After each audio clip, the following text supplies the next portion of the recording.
ಸ್ನೇಹಿತರೆ ಎಲ್ರಿಗೂ ನಮಸ್ಕಾರ. ಸ್ನೇಹಿತರೆ, ನಿಮ್ಗೆ ಗೊತ್ತಿರಬಹುದು, ನೀವು ಯಾವುದೇ ಒಂದು ಬ್ಯಾಂಕ್ ಅಲ್ಲಿ ಆಗಿರ್ಬೋದು ಅಥವಾ ಯಾವುದೇ ಒಂದು ಪ್ರೈವೇಟ್ ಒಂದು ಫೈನಾನ್ಷಿಯಲ್ ಆಗಿರ್ಬೋದು, ಎಲ್ಲಿ ಕೂಡ ನೀವು ಲೋನ್ ಮಾಡಿದ್ರು ಕೂಡ ತುಂಬಾನೇ ಒಂದು ಕಿರುಕುಳನ ಕೊಟ್ಟು ನಿಮ್ಮ ಹತ್ರದಿಂದ ರಿಕವರಿಗಳನ್ನ ಮಾಡ್ಕೊಳ್ತಾರೆ ಆ ಒಂದು ಲೋನ್ಗಳನ್ನ. ಅದೇ ರೀತಿಯಾಗಿ ತುಂಬಾ ಹೆಚ್ಚಿಗೆ ಬಡ್ಡಿ ರೀತಿಯಲ್ಲಿ ನಿಮ್ಗೆ ಲೋನ್ ನ ಕೊಟ್ಟಿರ್ತಾರೆ. ನಿಮ್ಗೂ ಕೂಡ ಆ ಒಂದು ಹಣ ನಿಮ್ಗೆ ತುಂಬಾನೇ ಇಂಪಾರ್ಟೆಂಟ್ ಆಗಿರೋದ್ರಿಂದ ನೀವು ಲೋನ್ ತಗೊಳ್ಳುವಂತ ಸಿಚುವೇಶನ್ ಕೂಡ ಬಂದಿರುತ್ತೆ, ನೀವು ತಗೊಂಡಿರ್ತೀರ ಲೋನ್ ನ. ಆದ್ರೆ ರಿಕವರಿ ಮಾಡುವಂತ ಸಂದರ್ಭದಲ್ಲಿ ನಿಮ್ಮ ಹತ್ರ ಏನಾದ್ರು ಒಂದು EMI ಮಿಸ್ ಆದ್ರೂ ಕೂಡ ಅವ್ರು ಯಾವುದೇ ಕಾರಣಕ್ಕೂ ಬಿಡೋದಿಲ್ಲ ಸ್ನೇಹಿತರೆ. ಆ ರೀತಿಯಾಗಿ ರಿಕವರಿ ಮಾಡ್ಕೊಳ್ತಾರೆ. ಅಂದ್ರೆ ಒಂದು ಯಾವುದೇ ಒಂದು ಬ್ಯಾಂಕ್ ಗಳಾಗಿರ್ಬೋದು ಅಥವಾ ಒಂದು ಪ್ರೈವೇಟ್ ಫೈನಾನ್ಸ್ ಗಳಲ್ಲಾಗಿರ್ಬೋದು, ನಿಮ್ಗೆ ಯಾವುದೇ ರೀತಿ ಲೋನ್ಗಳನ್ನ ಕೊಟ್ಟರು ಕೂಡ ಅಷ್ಟೇ ಈಸಿಯಾಗಿ ಲೋನ್ಗಳನ್ನ ಸಿಗ್ತವೆ, ಮತ್ತೆ ಅಷ್ಟೇ ಈಸಿಯಾಗಿ ಅವರು ರಿಕವರಿಗಳನ್ನು ಮಾಡ್ಕೊಳ್ತಾರೆ. ನಿಮ್ಗೆ ರಿಕವರಿ ಆಗದಿರೋ ತರ ಬಿಡೋದೇ ಇಲ್ಲ. ಅಂದ್ರೆ ಈ ಒಂದು ರೌಡಿಗಳನ್ನೆಲ್ಲ ಕಳಿಸಿ ನಿಮ್ಗೆ ರಿಕವರಿ ಮಾಡುವಂತ ಚಾನ್ಸಸ್ಗಳು ಕೂಡ ತುಂಬಾನೇ ಇರುತ್ತೆ. ಅಂದ್ರೆ ನಿಮ್ಗೆ ಬ್ಯಾಂಕಲ್ಲೂ ಕೂಡ ಅಂತ ಅನ್ಕೊಳ್ತೀವಿ, ಬ್ಯಾಂಕಲ್ಲೂ ಕೂಡ ಲೋನ್ ತಗೊಂಡಿದೀವಿ ಅಂತ ಅನ್ಕೊಳ್ತೀವಿ.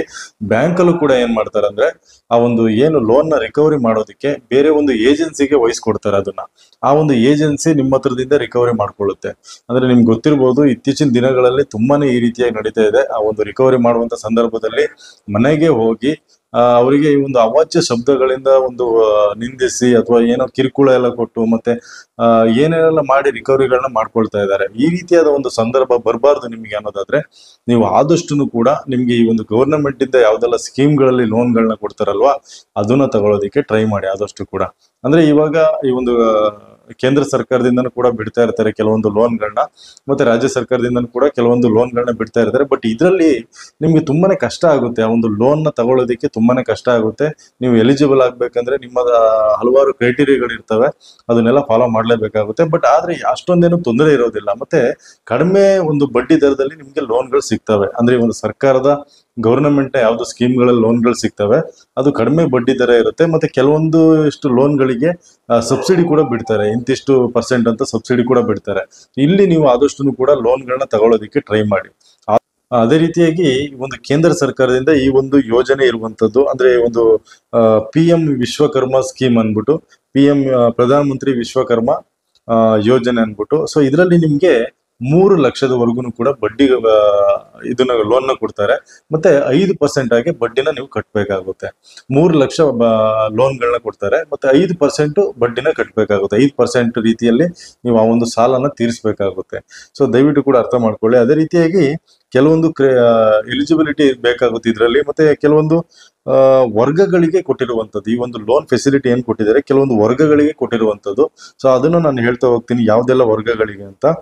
ಮೊದಲನೇದಾಗಿ ಬಡಿಗ, ದೋಣಿ ತಯಾರಕರು, ಕುಂಬಾರರು, ಕಮ್ಮಾರರು, ಅಕ್ಕಸಾಲಿಗರು, ಶಿಲ್ಪಿಗಳು, ಕ್ಷೌರಿಗಳು, ರಾಜಮೇಸ್ತ್ರಿಗಳು, ಮೀನಿನ ಬಲೆ ತಯಾರಕರು ಸೇರಿದಂತೆ 18 ಬಗೆಯ ಕುಶಲಕರ್ಮಿಗಳೇನಿದ್ದಾರೆ ಅಂತವ್ರಿಗೆ ಈ ಒಂದು ಲೋನ್ ಸಿಗ್ತಿರುವಂತದ್ದು.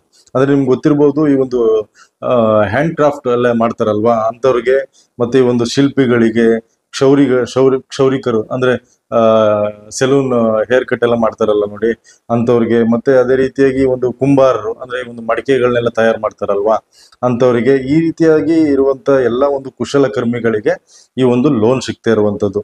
3 ಲಕ್ಷ ಲೋನ್ ಸಿಗುತ್ತೆ ಸ್ನೇಹಿತರೆ. 3 ಲಕ್ಷದವರೆಗೆ ಲೋನ್ ಕೊಡ್ತಾರೆ. ಆದ್ರೆ 5% ಮಾತ್ರ ಬಡ್ಡಿ ಕಟ್ಟೋದಿಕ್ಕೆ ಇರುತ್ತೆ. ಅರ್ಥ ಮಾಡ್ಕೊಳ್ಳಿ, 5% ಮಾತ್ರ ಬಡ್ಡಿ ಕಟ್ಟಬೇಕಾಗುತ್ತೆ. ಅದೇ ರೀತಿಯಾಗಿ ಇದನ್ನ 2 ಕಂತಲ್ಲಿ ನಿಮ್ಗೆ ಟ್ರಾನ್ಸ್ಫರ್ ಮಾಡ್ತಾರೆ. ಅಂದ್ರೆ ಮೊದಲನೇ ಒಂದು ಕಂತಲ್ಲಿ 1 ಲಕ್ಷ ಹಣನ ಟ್ರಾನ್ಸ್ಫರ್ ಮಾಡ್ತಾರೆ, ಎರಡನೇ ಒಂದು ಕಂತಲ್ಲಿ 2 ಲಕ್ಷ ಹಣನ ನಿಮ್ಗೆ ಟ್ರಾನ್ಸ್ಫರ್ ಮಾಡ್ತಾರೆ. ಇಷ್ಟಿರುತ್ತೆ. ಮತ್ತೆ ಇನ್ನ ಕ್ವಾಲಿಫಿಕೇಶನ್ ನೋಡೋದಾದ್ರೆ, ಅಂದ್ರೆ ಅರ್ಹತೆಗಳು, ಏನ್ ಅರ್ಹತೆ ಬೇಕಾಗುತ್ತೆ ಇದನ್ನ ಪಡ್ಕೊಳ್ಳೋದಿಕ್ಕೆ ಅನ್ನೋದಾದ್ರೆ, ಭಾರತ ಪ್ರಜೆ ಆಗಿರ್ಬೇಕಾಗುತ್ತೆ. ಅಂದ್ರೆ ಭಾರತ ದೇಶದ ಒಬ್ರು ಪ್ರಜೆ ಆಗಿರ್ಬೇಕಾಗುತ್ತೆ. ವಯಸ್ಸು 18 ವರ್ಷದಿಂದ 50 ವರ್ಷಗಳ ನಡುವೆ ಇರಬೇಕಾಗುತ್ತೆ. ಅಂದ್ರೆ 18 ವರ್ಷದಿಂದ ಮೇಲ್ಪಟ್ಟು 50 ವರ್ಷದಿಂದ ಕೆಳಗಿರ್ಬೇಕಾಗುತ್ತೆ ಅವರ ಒಂದು ವಯಸ್ಸು. ಸೊ ಅದೇ ರೀತಿಯಾಗಿ ಯಾವ್ದಾದ್ರು ಕೂಡ ಒಂದು ಉದ್ಯಮದಲ್ಲಿ ಅವ್ರನ್ನ ಅವ್ರು ತೊಡಗಿಸ್ಕೊಂಡಿರ್ಬೇಕಾಗುತ್ತೆ. ನಾನು ಇಲ್ಲಿ ಹೇಳದ್ನಲ್ವಾ, ಬಡಿಗ, ದೋಣಿ ತಯಾರಕರು, ಮತ್ತೆ ಬಲೆ ಹೆಣೆಯರು, ಮತ್ತೆ ಒಂದು ಶಿಲ್ಪಿಗಳಾಗಿರ್ಬೋದು, ಮತ್ತೆ ಕ್ಷೌರಿಕರಾಗಿರ್ಬೋದು, ಮತ್ತೆ ಕುಂಬಾರ ಆಗಿರ್ಬೋದು, ಇವ್ರು ಯಾವುದೇ ಒಂದು ಕೆಲಸಗಳನ್ನು ಕೂಡ ಯಾವ್ದಾದ್ರು ಒಂದ್ ಕೆಲಸನ ಮಾಡ್ತಾ ಇರ್ಬೇಕಾಗುತ್ತೆ, ಉದ್ಯೋಗ ಮಾಡ್ತಾ ಇರ್ಬೇಕಾಗುತ್ತೆ ಅವರು. ಅದಾದ ನಂತರ ಸ್ನೇಹಿತರೆ, ನಿಮ್ಗೆ ಇಲ್ಲಿ ಡಾಕ್ಯುಮೆಂಟ್ಸ್ ಗಳೆಲ್ಲ ಏನೇನೆಲ್ಲ ಬೇಕಾಗುತ್ತೆ ಅಂತ ನೋಡೋದಾದ್ರೆ, ಮೊದಲನೇದಾಗಿ ಆಧಾರ್ ಕಾರ್ಡ್ ಬೇಕಾಗುತ್ತೆ, ಅದೇ ರೀತಿಯಾಗಿ ಪ್ಯಾನ್ ಕಾರ್ಡ್ ಬೇಕಾಗುತ್ತೆ, ಮತ್ತೆ ಆದಾಯ ಪ್ರಮಾಣ ಪತ್ರ ಬೇಕಾಗುತ್ತೆ, ಮತ್ತೆ ಗುರುತಿನ ಚೀಟಿ ಬೇಕಾಗುತ್ತೆ, ಮತ್ತೆ ಬ್ಯಾಂಕ್ ಪಾಸ್ಬುಕ್ ಮತ್ತೆ ಅದರ ಒಂದು ವಿವರ, ಅಂದ್ರೆ ಬ್ಯಾಂಕ್ ಪಾಸ್ಬುಕ್ ಮತ್ತೆ ಒಂದು ಸ್ಟೇಟ್ಮೆಂಟ್ ಕೂಡ ಬೇಕಾಗುತ್ತೆ. ಒಂದು 3 ಮಂತ್ಸ್ ಅಥವಾ 6 ಮಂತ್ದು ಒಂದು ಸ್ಟೇಟ್ಮೆಂಟ್ ಕೂಡ ಬೇಕಾಗುತ್ತೆ. ಅದೇ ರೀತಿಯಾಗಿ ವಾಸಸ್ಥಳ ದೃಢೀಕರಣ ಪತ್ರ ಕೂಡ ಬೇಕಾಗುತ್ತೆ. ನಿಮ್ಗೆ ಗೊತ್ತಿರಬಹುದು ವಾಸಸ್ಥಳ ದೃಢೀಕರಣ ಪತ್ರ ಅಂದ್ರೆ ಏನು ಅನ್ನೋದು. ಅದೇ ರೀತಿಯಾಗಿ ಸ್ನೇಹಿತರೆ, ನೀವು ಈ ಒಂದು ಅಪ್ಲಿಕೇಶನ್ ಎಲ್ಲಿ ಹಾಕ್ಬೇಕು ಅನ್ನೋದಾದ್ರೆ, ಸೊ ನೀವು CSC ಒಂದು ಸೆಂಟರ್ಗಳು ಏನಿರ್ತಾವಲ್ವಾ, CSC ಸೆಂಟರ್ಗಳಲ್ಲಿ ನೀವು ಅಪ್ಲಿಕೇಶನ್ ಹಾಕ್ಬೇಕಾಗುತ್ತೆ. ಅಫಿಷಿಯಲ್ ಒಂದು ವೆಬ್ಸೈಟ್ ಕೂಡ ಕೊಟ್ಟಿದ್ದಾರೆ, pmvishwakarma.gov.in ಅಂತ. ಸೊ ಇದರಲ್ಲಿ ನೀವು ಹೋದ್ರೆ ಅಲ್ಲಿ ಆನ್ಲೈನ್ ಅಲ್ಲಿ ಅಪ್ಲಿಕೇಶನ್ ಹಾಕ್ಬೋದು ಅಂತ ನಾನು ಅನ್ಕೊಳ್ತೀನಿ. ಸೊ ಅಲ್ಲೇನಾದ್ರು ಆಗಿಲ್ಲ ಅಂದ್ರೂ ಕೂಡ ನೀವು CSC ಸೆಂಟರ್ಗಳಲ್ಲಿ ಅಪ್ಲಿಕೇಶನ್ ಹಾಕಿ. ದಯವಿಟ್ಟು ಕೂಡ ನೀವು ನಿಮ್ಮ ಒಂದು ಫೋನ್ಗಳಲ್ಲಾಗಿರ್ಬೋದು, ಲ್ಯಾಪ್ಟಾಪ್ಗಳಲ್ಲಿ ಹಾಕೋದಕ್ಕೆ ಹೋಗ್ಬೇಡಿ.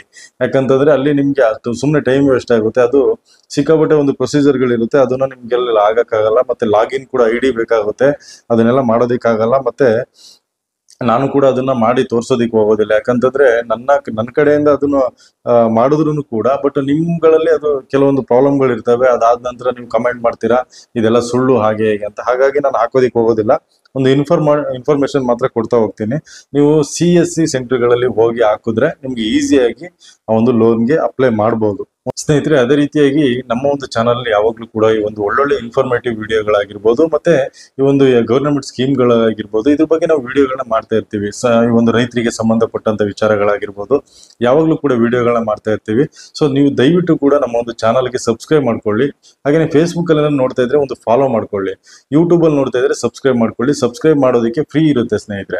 ಈ ಒಂದು ಸಬ್ಸ್ಕ್ರೈಬ್ ಮಾಡ್ಕೊಂಡು ನೀವು ಅಲ್ಲಿ ಮೇಲಿರುವಂತ ಒಂದು ಬೆಲ್ ಐಕಾನ್ ಕ್ಲಿಕ್ ಮಾಡಿದ್ರೆ ನಿಮ್ಗೆ ನೋಟಿಫಿಕೇಶನ್ ಬರುತ್ತೆ. ನಾವು ಯಾವುದೇ ವಿಡಿಯೋಗಳನ್ನ ಮಾಡಿದ್ರು ಕೂಡ ನಿಮ್ಗೆ ನೋಟಿಫಿಕೇಶನ್ ಬರುತ್ತೆ.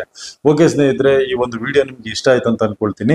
ದಯವಿಟ್ಟು ಕೂಡ ಏನೇ ಡೌಟ್ಸ್ ಇದ್ರೂ ಕೂಡ ಕಮೆಂಟ್ ಮಾಡಿ, ನಾನು ಇಮಿಡಿಯೇಟ್ ಆಗಿ ರೆಸ್ಪಾನ್ಸ್ ಮಾಡ್ತೀನಿ ನಿಮ್ಗೆ ಅಂತ ಹೇಳ್ತಾ ಈ ಒಂದು ವಿಡಿಯೋನ ಇಲ್ಲಿಗೆ ಮುಗಿಸ್ತಾ ಇದ್ದೀನಿ. ಮುಂದಿನ ವಿಡಿಯೋದಲ್ಲಿ ಮತ್ತೆ ಸಿಗ್ತೀನಿ. ಧನ್ಯವಾದ ಸ್ನೇಹಿತರೆ.